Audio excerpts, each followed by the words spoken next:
하나님 말씀 구약 158쪽 레위기 10장 1절 2절입니다. 아론의 아들 나답과 아비후가 각기 향료를 가져다가 여호와께서 명령하시지 아니하신 다른 불을 담아 여호와 앞에 분향하였더니 불이 여호와 앞에서 나와 그들을 삼키 그들이 여호와 앞에서 죽은지라. 아멘. 예배행위라는 것은 우리가 만든 것이 아닙니다. 예배는 하나님께서 만드신 것입니다. 오늘날 예배가 많이 타락했습니다. 사실입니다. 왜냐하면 사람들이 자기들 방법으로 예배를 드리기 때문입니다. 그래서 예전에는요, 예배를 드릴 때 마치 극장과 같이 그렇게 예배하기도 했었어요. 구도자의 예배니 여러분들 그런 거 많이 들어보셨죠?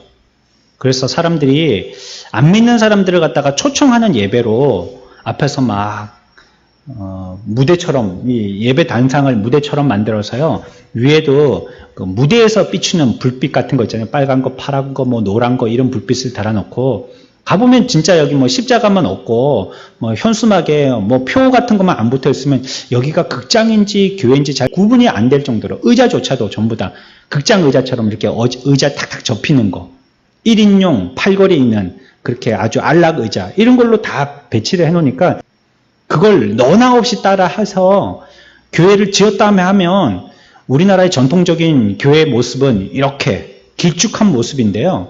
이제는 이렇게 넓게 아니면 부채꼴로 지어서요. 그 집중하여서 그쪽 이렇게 무대를 향할 수 있도록 이렇게 만들어 놓은 것입니다. 그런 경우들이 많았죠. 우리 예전에도 생각해 봤지만 예배하기 위한 교회는 어떤 디자인이 올바른 디자인이냐면 이 예배하기에 좋게 만들어야 되는 것입니다. 예배당은요, 듣기 위해서 만들어 놓은 장소입니다. 말하기 위해서 만들어 놓은 장소가 아니에요. 우리 국회 같은 데 가보면 국회의원들이 국회의사당에 들어가가지고 회무를 볼 때에 이렇게 그 가운데를 중심으로 해가지고 이렇게 그 부채꼴로 앉아가지고 그렇게 얘기하고 듣고 그러지 않습니까? 얘기하기 위한 그런 배치예요. 그 자리가. 무대와 굉장히 가깝죠. 다 땡겨 넣어서 이쪽도 이렇게 땡겨서 의자를 만들고 이쪽도 이렇게 해서 뺑 둘러서 한 사람이 가운데 있고 옆에 있는 사람들이 뒤로 멀리 가는 게 아니고 앞으로 땡겨가지고 연설하는 사람과 가까이 호흡하면서 서로 대화할 수 있는 그런 좌석을 만들어 놨어요. 그건요, 얘기하기 위해서 만든 겁니다. 서로가 앉은 사람도 얘기하고 서 있는 사람도 얘기하기 위해서. 그 예배당을 왜 이렇게 길쭉하게 만들어놨느냐? 듣기 위해서 만들어 놓은 장소이기 때문에 그렇습니다. 회중들은 예배하러 와서 하나님의 말씀을 듣는 겁니다. 이런 거 아니에요? 혹시 저런 거 아니에요? 자기의 딴 생각이 있다고 하나님 앞에 그걸 갖다가 의견을 제기하기 위해서 예배당에 오는 게 아니거든요. 하나님의 말씀을 듣기 위해서 오지 않습니까? 그래서 예배당을 만들 때도요, 말하는 모양으로 만들어두지 않고 듣는 모양으로 만들어주는 겁니다. 잘 들리도록 만들어 놓는 거예요.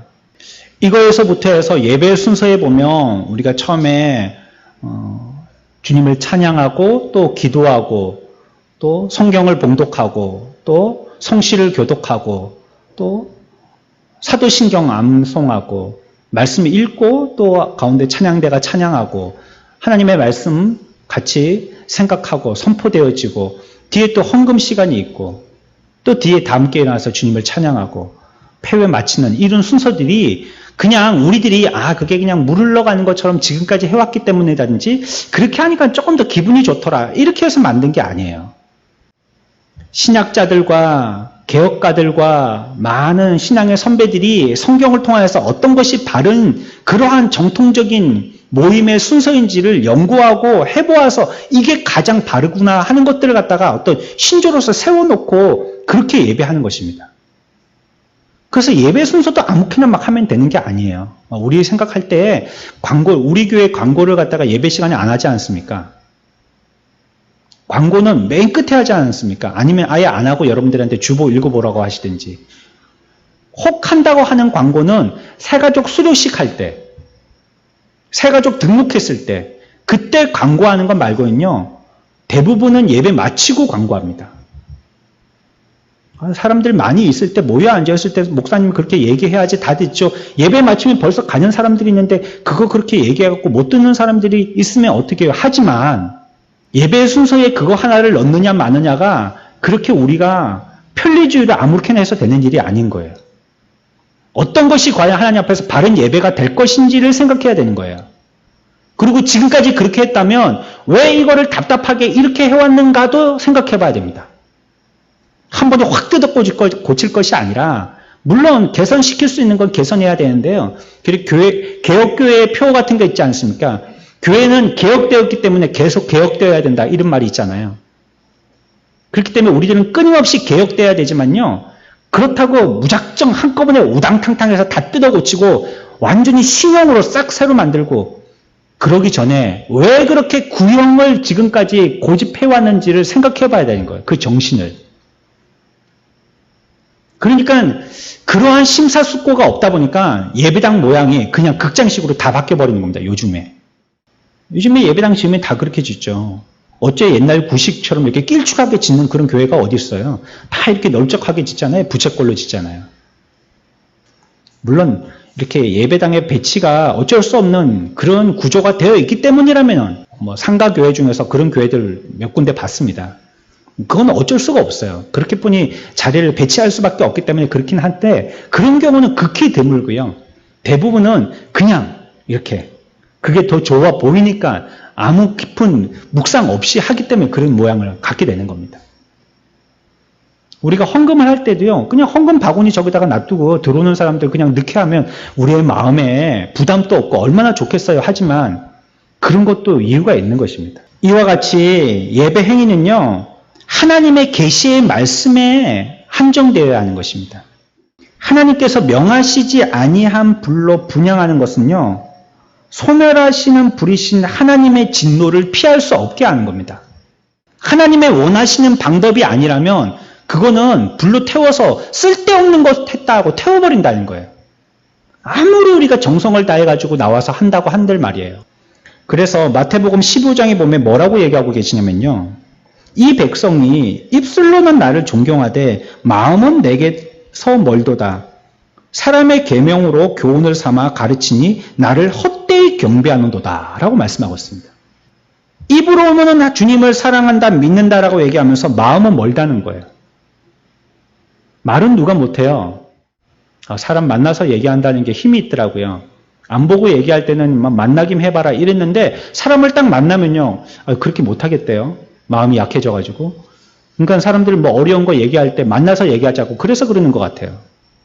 사람들이요. 입술로는 존경한다고 하는데요. 마음은 주님에게서 떨어졌다는 거예요.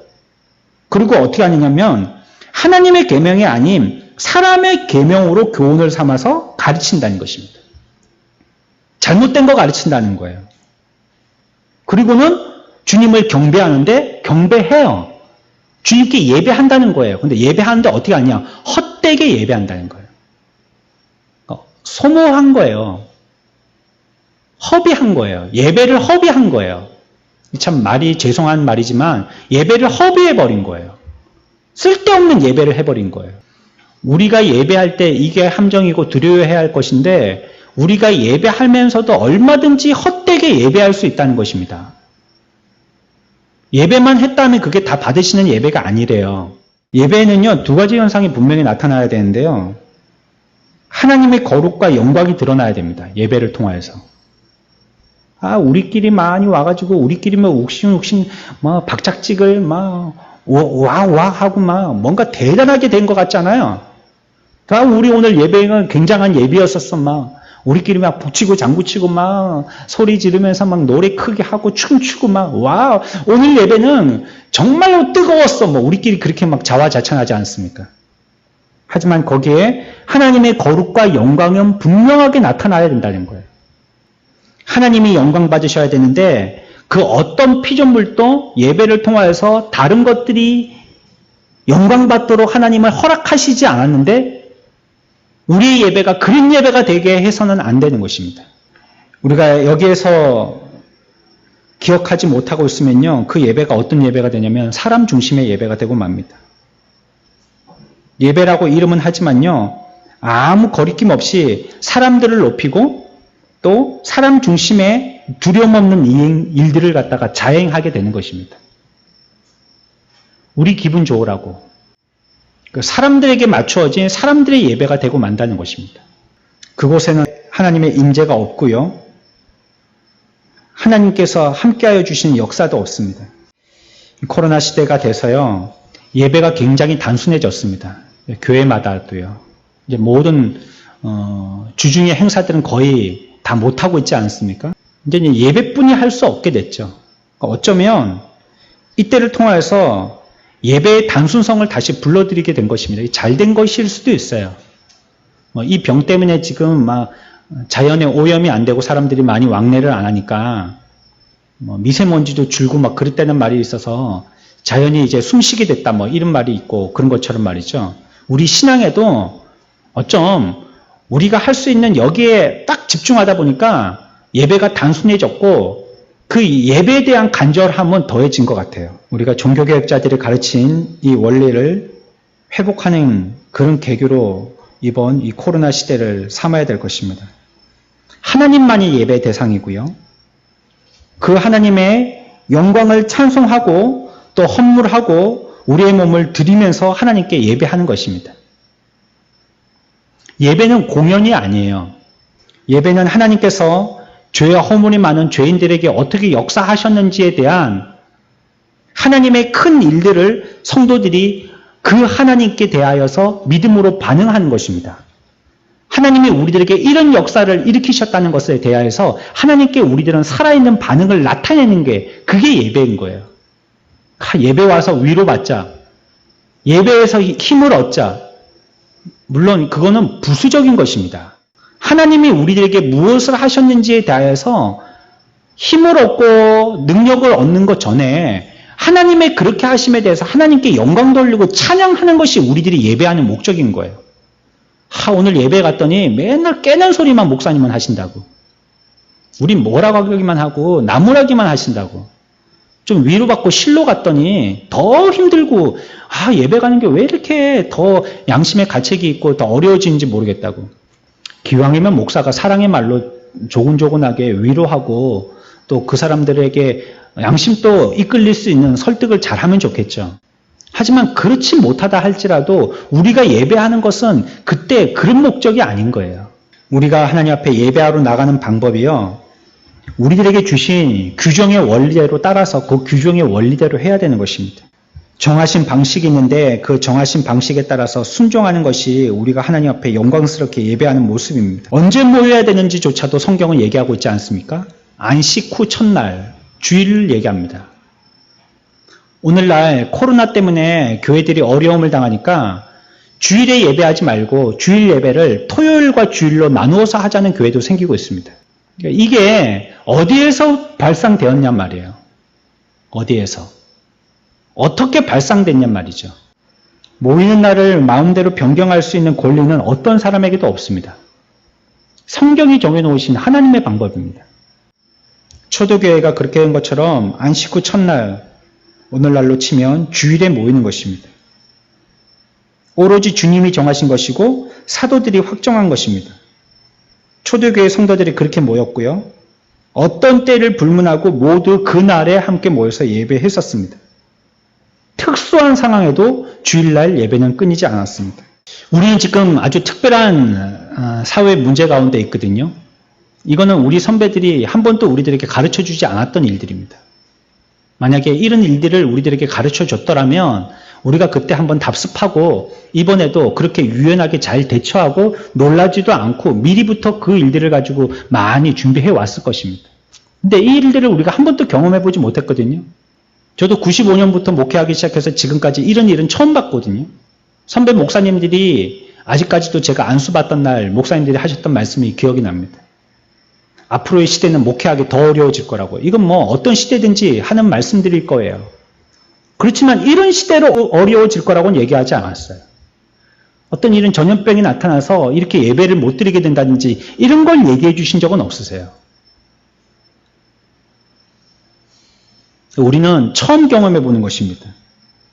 이때 우리들이 이런 일들을 두고 경계해야 할 몇 가지가 있습니다. 그것을 이 시간에 좀 생각해 볼 것입니다. 첫 번째는 뭐냐면 편리주의입니다. 편리주의. 우리가 예배할 때에 예배당 대신에 집에서 다 함께 모여서 예배하기보다는 좁은 공간에서 그냥 우리가 편의주의를 예배하기 쉬운 것입니다. 여기에 대해서 제가 설명을 조금 해보고 싶은데요. 우리 교회도 한 달 전부터 함께 모이는 예배와 흩어져서 온라인으로 드리는 예배를 같이 병행한다라고 선포했습니다. 근데 이것은요, 둘 중에 한 가지를 여러분들의 편의대로 선택하라는 뜻이 아닙니다. 우리가 지난주일에도 배웠잖아요. 선악을 알게 하는 나무와 생명나무가 있는데 하나님께서 우리들에게 그 많은 과실들, 그거는 우리들에게 다 먹게 해주셨다고 했거든요.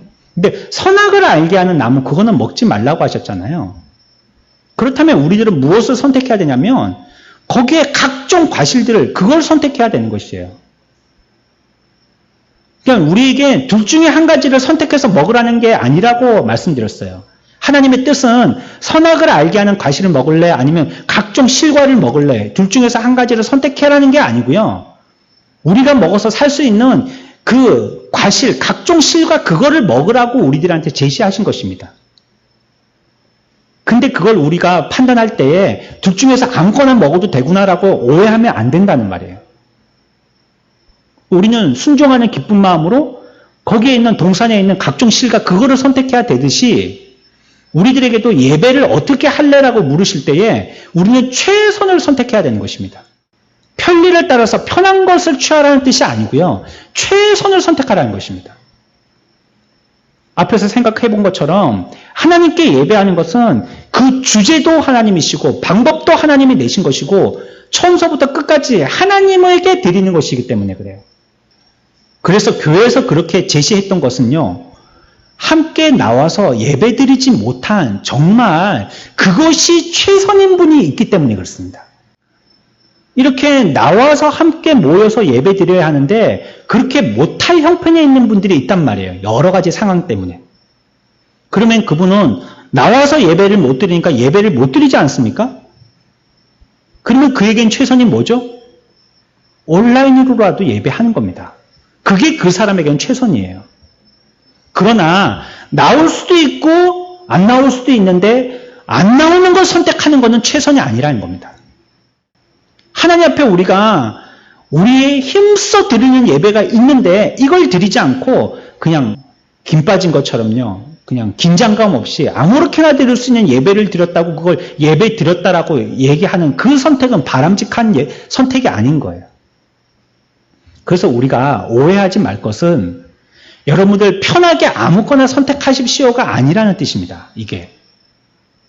최선을 선택하시라는 거예요. 그러나 그럴 형편이 못 달 때 양심으로도 그렇고 자기의 신앙의 양심으로도 그렇고 아니면 육신으로도 이상한 좀 사인이 올 때가 있잖아요. 뭐 열이 난다든지 뭐 또 주 증상이 몸살기가 있다니까요. 몸살기가 있다든지 그러면 내가 가서 피해를 끼치든지 아니면 가서 피해를 받든지 어떻게 돼가지고 나로 인해 가지고 많은 사람들이 고통을 당할 수 있으니까 그러면 내가 예배를 안 해야 되겠구나 하는 것보다는 자기 집에서라도 예배를 하는 게 좋으니까 그때 온라인이라는 방법을 쓰라는 것이에요. 물론 우리가 방역에 대해서 또 우리의 보건에 대해서 애를 써야 됩니다. 그래서 우리들도 지금 여러분들 스티커 붙어있는 그 자리에 앉아 계신 거고요. 이 예배당에 많은 사람들이 와서 더 앉을 수 있겠지만 이상이 되면 교육관으로 올라가고요. 그리고 또 하나 아이디어를 드린다면 혹시 그런 것 때문에 내 마음에 졸여진다면 여러분들 다 차들이 있으시잖아요. 차를 타고 교회에 와서 온라인으로 예배하십시오. 정 그게 자기의 마음에 불안하다면 말이죠. 집에서 추리닝 입고 앉아가지고 예배 드리지 마시고 준비해서 교회 딱 나와서 교회 지하 주차장에 앉아가지고 휴대폰 켜놓고 온라인으로 예배 드리시란 말이에요. 분명 온 것과 오지 않은 것은 차이가 날 겁니다. 하나님 앞에 우리가 예배를 드리는데 내 편의에 따라서 아무렇게나 드리거나 편한 방법을 쫓는 게 아니라면 말이죠. 최선을 다하는 방법 가운데 우리가 그런 방법을 써야 돼요. 그래서 혹시 여러분들 가운데에 어쩔 수 없이 내가 비대면 예배, 온라인으로 예배하고 모여서 드리지 못하게 된다면 그렇다면 차를 타고 지하 주차장에 오셔서요. 거기서 유튜브로 우리 교회 이름을 치면 실시간 방송이 나오잖아요. 거기 앉아서 예배 드리시고요. 마치면 그러고 집에 가시면 됩니다. 그러면 누구 대면할 일이 없잖아요. 불안하지 않잖아요. 자기 집에서 나와서 뭐 엘리베이터 타고 지하 주차장에 가가지고 아무나 안 만나면 되니까요. 또 차에 타가지고 이까지 왔다가요. 뭐 중간에 내릴 일이 없잖아요. 여기서 예배 드리고 그냥 집에 가면 되는 것입니다. 뭐 그렇게 번거롭게 해요. 그냥 집에서 하는 거나 거기서 그건 무슨 차이인데요. 오고 가고 시간 많이 들고 가봤자 사람 또 한 명 또 만나지 못할 건데 우리에게 비춰주시는 신앙의 양심을 가지고 어떻게 하는 것이 조금 더 하나님께 바르게 예배할 수 있는지 생각해 보자는 거예요. 그래서 온라인 예배하는 사람들 다 나오라는 소리 아닙니다. 여러분들 오해하지 마세요. 온라인 예배 할 수밖에 없는 분들은 온라인 예배 하셔야 되겠죠. 그때는 이런 방법을 써보시라는 거예요. 그리고 그 마음이요. 편의 위주로 가서는 안 된다는 것이에요. 성경은 우리들에게 뭐라고 얘기합니까? 끝날이 가까울수록 뭐 하기를 힘쓰라고요? 모이기를 힘쓰라고 얘기하고 있습니다. 하나님이 예상 못하셨을까요? 이런 전염병을? 끝날에는 내가 불로 확 태워버리려고 했는데 이게 웬 전염병이야? 하나님이 깜짝 놀라셨을까요? 아마 끝날에 대한 상황과 형편 가운데 전염병도 분명히 속해 있을 것입니다. 그럼에도 불구하고 우리들에게 뭐라고 얘기하고 있냐면 그때는 흩어져서 방역과 보건에 주의해라가 아니라 끝날이 가까울수록 모이기에 힘쓰라는 거예요. 교회가 왜 그렇게 무식하게 하지 말라는 짓을 자꾸 하냐고. 우리가 아파요. 예를 들어서. 그러면 어디 가야 되죠? 병원 가야 되죠? 우리가 아픈데 음식점에 간다고 병이 낫나요? 우리가 아픈데 커피숍에 간다고 병이 낫나요? 도서관에 가서 앉아있는다고 그 병이 낫나요? 병원에 가야 됩니다. 하나님이 이 일을 주셨을 때는요. 교회를 통하여서 무엇인가를 하나님이 하시려고 하시는 겁니다. 하나님의 관심과 하나님의 뜻은 교회를 통하여서니까요. 어떤 일이든지 교회를 통하여서니까요. 그럼에도 불구하고 우리들은 방역 철저히 하고 교회 샷타 다 내리고 안 모이면 된다라고 생각하지만 그래서 그게 해결이 안 되면 어떻게 할 거예요? 과연 그렇게 해서 해결된다는 법을 누가 만들었어요? 어떤 분들은 높으신 자리에 앉아서 전염병은 신앙의 문제가 아니라고 얘기하지만 저는 그 말에 반대합니다. 병을 내신 분도 하나님이세요. 그러면 약을 내실 분도 하나님이세요. 연구하는 약사들이냐 박사들이 아니에요. 하나님이 하셔야지 되는 겁니다. 갑작스럽게 온 이 병이요. 갑작스럽게 없어지리라는 이런 생각을 갖다가 할 수도 있는 거예요. 얼마든지. 하나님이 내신 방법이기 때문에. 그렇다고 우리가 무식하게 하면 안 됩니다. 마스크도 안 쓰고 말이에요. 미국에 있는 어떤 대학에서는 신입생 환영회를 한답시고 모여가지고 마스크도 안 쓰고 막 먹고 그러면서 체포돼 가고 막 거기서 코로나 환자가 발생하고 이랬다던데 우리는 그런 방법을 쓰면 안 됩니다. 우리는 정부를 엎으려고 하는 무정부주의자들인지 반정부주의자들이 아니에요. 나라를 위해서 기도하는 사람들이죠. 그러나 어디서부터 해결해야 될지에 대해서는 분명히 아셔야 된다는 거예요. 교회에서 해결되지 않으면요. 밖에서 해결 안 됩니다. 어디 가서 해결할 거예요? 우리가 혹시 온라인 예배를 드린다 할지라도 예배에 참여하는데 우리의 마음을 다 쓰고 구경꾼이 되어서는 안 되겠고요. 우리나라 예배는 특히 일제강점기 때에도 또 큰 6.25라는 전쟁 때에도 예배는 끊이지 않아 했었어요. 그 예배가 지금까지 이어져 오고 있습니다. 그리고 비밀스럽게 들리는 소문에는 북한에도 아직도 숨어서 예배 드리는 사람들이 조금이라도 남아 있답니다. 잘못하면 우리가 동영상을 틀어놓고 잘못할 수 있는 유혹에 빠질 가능성이 굉장히 많은 것입니다. 여러분들이 TV 틀어놓고 공부하기가 쉽지 않잖아요. 집중하기가 쉽지 않잖아요. 어쩔 수 없는 방법이라면 그 사람의 양심에 안 하는 것보다는 그렇게라도 해서 예배에 함께 참여하는 공동체, 함께하는 공예배를 세우도록 하기 위해서 온라인에 참여하는 것이지만요. 여러분들이 나오실 수 있다면 나오는 게 좋습니다. 다시 한번 말씀드리지만 지혜롭게 해야 되겠어요? 너무 많은 수가 모이지를 않도록 시간을 쪼갠다든지 공간을 쪼갠다든지 이렇게 해서 하여튼 우리로는 최소한의 방역에 대해서 힘써야 되겠죠. 최대한으로 방역에 힘써야 되겠죠. 두 번째 우리가 조심해야 될 건요. 개교회주의입니다. 앞에서 교회에 대해서 설명할 때요. 교회는요, 그리스도 안에서 연합된 성도들의 모임이 바로 교회인 것입니다. 하나님께서 각자에게 주신 은혜들을 나누면서 부름받은 공동체로서 우리가 함께 모여서 함께 은혜를 나누는 그 모임이 교회인 것입니다. 함께 예배하고 서로 섬기고 거룩한 교제와 교통이 있어야 되는 것이에요. 온라인 예배하게 되어지면요, 목사가 피곤할 것 같지만요, 어떤 면에서는 목사가 편한 게 있습니다. 보지 않으니까요, 신경 쓸 게 없어요. 죽이 되든지 밥이 되든지 나는 내 할 바 하면 되니까요. 한데 보면요, 자꾸 생각이 나잖아요.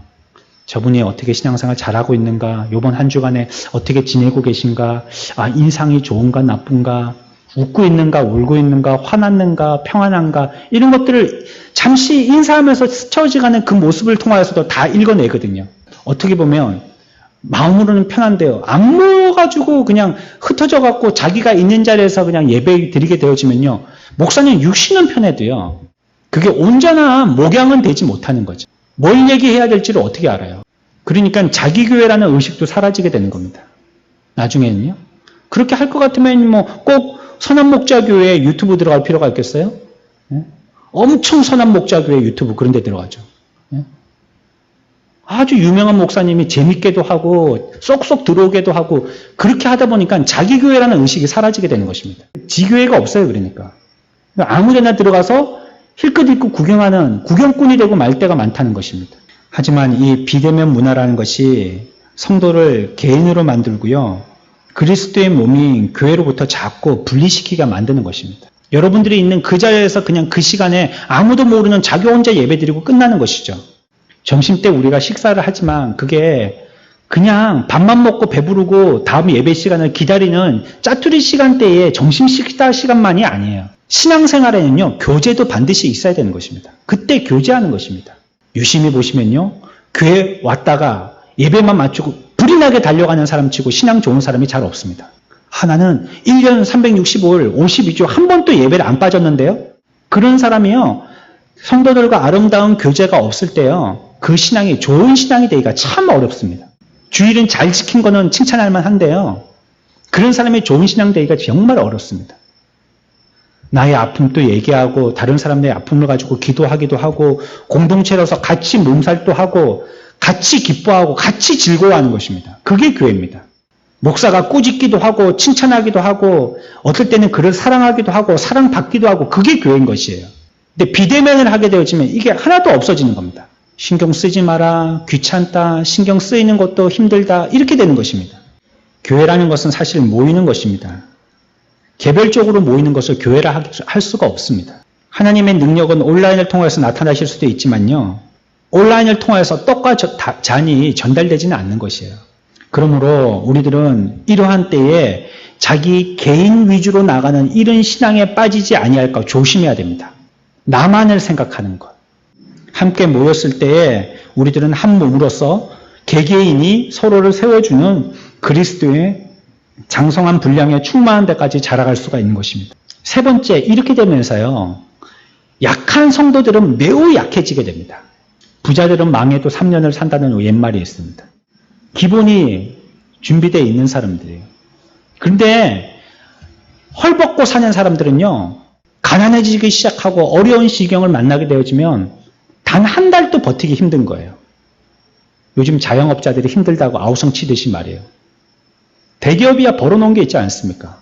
한 개씩 팔아가지고 1년 살면 되는데 큰 이윤을 못 남기기 때문에 그게 안타깝겠지만 그래도 살 수는 있지만요, 자영업자들은 못 살아서 남매끼리 같이 자살을 시도하고 그렇게 되는 겁니다. 얼마 전에 신문 나왔지 않습니까? 하도 어려우니까 언니하고 동생하고 같이 자살을 시도했어요. 어려우니까요. 감당이 안 되니까요. 장사는 안 되는데 매달마다 몇백만 원씩, 몇십만 원씩 월세가 나가니까 그거 감당이 안 되는 거예요. 그것처럼 신앙에도 비슷해요. 오랫동안 열심히 잘 믿은 사람들은 대면을 하든지 비대면을 하든지 그 마음이 오롯하게 하나님 앞에 기울어지는데요. 그런데 이제 어린 아이와 같은 새 신앙을 가지고 시작하시는 분들은요, 그렇게 되면서 아주 큰 타격을 입게 되더라는 거예요. 과연 저는 지금 의문이 되는데요, 한국교회가 비대면으로 이렇게 쉽게 전환을 해서요, 코로나가 완전히 종식되고 난 다음에 흩어졌던 그 성도들이 과연 100% 교회로 돌아오겠냐는 것입니다. 여러 목사님들하고 같이 얘기해봤는데 그건 불가능하다고 얘기하십니다. 70%도 안 돌아올 거라고 얘기하세요. 김해에 있는 어떤 교회는 1000명이 모였던 교회인데요. 지금 온라인 예배를 갖다가 한다고 하고 또 온라인 예배와 함께 모여서 예배하는 예배도 하는데 안 모이는 100명도 안 모인다는 거예요. 약한 사람들을 우리는 살펴야 돼요. 여러분들 집에서 누가 제일 관심의 대상입니까? 어린 아이들이에요. 어린 아이들. 온 부모들은 어린 아이들한테 맞춥니다. 엄마 먹고 싶은 대로 반찬을 준비하나요? 애들 먹고 싶은 대로 준비합니다. 엄마의 스케줄은요, 아이들에게 다 맞춰져 있습니다. 엄마가 몇 시에 일어나요? 애들 학교 갈 시간에 일어나죠. 몇 시에 나갔다가 빨리 들어옵니까? 애들 학교 갈 시간에 빨리 들어오죠. 엄마의 방학과 엄마의 일과는 전부 다 우리 아이들에게 맞춰져 있잖아요. 교회도요, 약한 성도들이 보호받을 수 있도록 해야 되는데. 그런데 오늘날 이 시대가 이것이 그들에게 치명적인 악영향을 주더라는 것이에요. 새 가족이고 이제 믿은 사람임에도 불구하고 이러한 때에 예배를 잘 나오는 사람이 있다면 그 사람 대단한 사람입니다. 헬라인들은 지혜를 구하고 유대인들은 표적을 구하지만 우리는 십자가에 못 박히신 그리스도를 전해야 한다라고 고린도전서 1장 23절에 얘기하고 있습니다. 우리가 살든지 죽든지 교회의 머리이신 주 예수 그리스도만을 높이는 것이 우리들의 할 일이고 교회가 살 길입니다. 방역을 잘해서 교회가 사라지는 게 아니에요. 하나님을 높이게 될 때 교회가 사는 것입니다. 시대가 바르게 세워지고 건강해지는 것도 마스크 쓰고 다니는 것도 해야 되지만 하나님 앞에 교회로서 교회가 바르게 세워질 때 사회도 밝아지는 것입니다. 사회는요, 교회가 되는 만큼 되는 것입니다. 교회가 썩으면요, 사회도 썩습니다. 교회가 건강하면요, 사회도 건강해집니다. 사회가 지금 이 모양 이 꼴이라고 손가락질 하는 이유는 교회가 그렇기 때문입니다. 저와 여러분들 성도들이 하나님 앞에 회개할 면이에요. 사회는 교회의 반면 교사예요. 사회를 보고 지금 교회 상태가 어떤지를 살피는 것입니다. 그래서 목사들도 한 손엔 성경을, 한 손엔 신문을 보라는 얘기가 있어요. 이 시대에 살고 있는 저와 여러분들 어려운 시대에 한 번도 경험해보지 못해서 모두가 당황스럽지만 우리는 이때에 참된 예배자들로서 슬기롭게 이때에 믿음으로써 이 일들을 갖다가 신앙의 고백을 하는 또 우리들에게 훈련시키셨을 때 합격을 해서 하나님께 영광 돌릴 수 있는 기회로 삼아야 될 것입니다. 어렵게 흩어져서 예배하시는 분들 힘들고 어려우실 겁니다. 교회 얼마나 오고 싶겠어요. 사랑하는 성도들과 악수하면서 포옹하면서 그들이 힘들었던 걸 갖다가 얼마나 토로하고 싶겠어요. 하지만 조금만 참으십시오. 우리들도 여러분들을 위해서 기도하고 있습니다. 여러분들이 어려운 지경에 교회 그렇게 사모하면서 사랑하여서 나오고 싶지만 나오지 못하는 그 상황을 우리들도 잘 알고 같은 마음을 통감하면서 어려워하면서 힘들어하면서 위에서 기도하고 있습니다. 힘을 내십시오. 어디에 있든지 그러나 여러분들은 예배자로 서 있다는 것은 결코 잊어서는 안 될 것입니다. 여러분들이 예배하고 있는 자기 집이든지 아니면 전세방이든지 아니면 기숙사든지 아니면 군부대든지 아니면 어디 직장에서든지 멀리 가서든지 여러분들이 예배하는 그곳이 예배자로서 바르게 서야 될 아름다운 하나님이 세우신 교회의 모습으로서 서야 할 것입니다. 그리고 되기만 한다면요, 힘을 써서 우리가 예배해야 합니다. 지혜롭게 예배해야 합니다. 세상을 속이자는 게 아닙니다. 정부에게 거짓말 쳐가면서 우리끼리 하자는 게 아닙니다. 지혜롭게 하자는 것이에요. 꼭 비대면 예배가 필요하시다면 제가 앞에서 여러분들에게 힌트를 드렸던 이런 방법을 써보기도 하시고요. 그것도 어렵다면 여러분들이 있는 곳에서 모여서 예배하는 것만큼 마음을 기울여서 힘써 예배해야 할 것입니다. 편리주의를 가지 마시고요. 개인주의로 가지 마시고요. 자기만을 생각하여서 강자 위주로 하지 마시고요. 약자들을 생각하고 공동체를 생각하고 하나님께 영광이 무엇인가를 생각하면서 하는 그러한 우리의 예배 모임들이 되어야겠습니다.